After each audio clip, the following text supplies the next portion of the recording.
am Thomas Lester, coming to you from the High Point Market News Desk.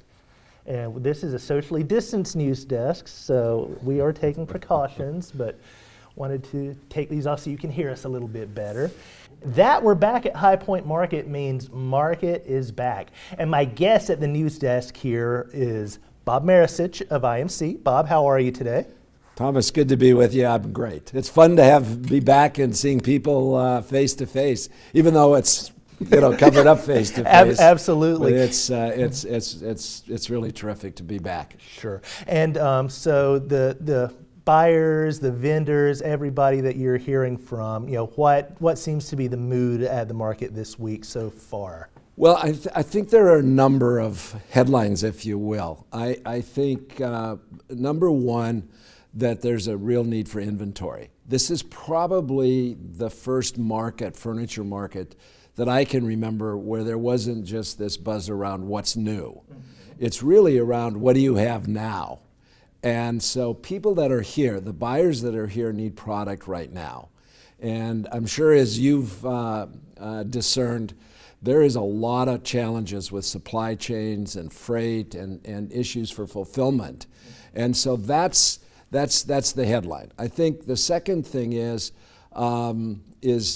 how spread out things are, and I'm almost including that pre-market, which was very, very successful. And so you had 3 or 4 days of pre-market, you had people that came in before and after pre-market, and then people spread out here over 10 days. So it's a very different experience, but it's all built around safety. And I think one of the things I'm proud of with IMC is our team has delivered on this safe at all costs pledge. We've had 3 markets in Atlanta, 1 in Las Vegas, and now this. And we've learned how to do these things and socially distance. And I think that everyone's comfortable in this environment until there is a new normal. Right. Well, you said you've had markets in Atlanta, you've had markets in Vegas. How do you think this week and week and a half at High Point's going to compare? It'll definitely be better. The early markets we had were in the gift space and apparel space, and they were in the vicinity of a 20% of a normal market. And I've been saying for a long time that, look, this is a journey. It is one step in front of the other as we figure out how to deal with this. I would expect this market to be in the 30 to 40% of normal range.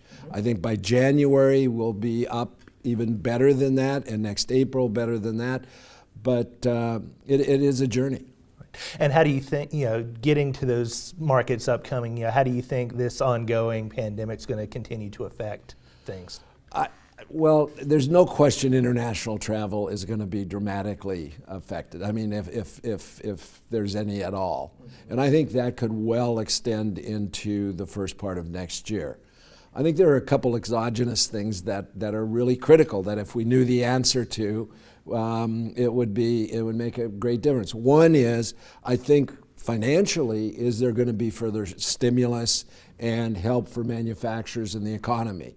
I happen to think it's absolutely necessary, and without that, there's going to be a real damper on all industries. And then the second is the progress with a vaccine. And what I'm seeing and hearing is that's likely not to be broadly distributed if there is a vaccine until later next year. And so we're going to be on that one step in front of the other journey. All right. Well, Bob, thank you so much for joining me today. Hope you have a great market this week. And for those of you watching, thanks for tuning in.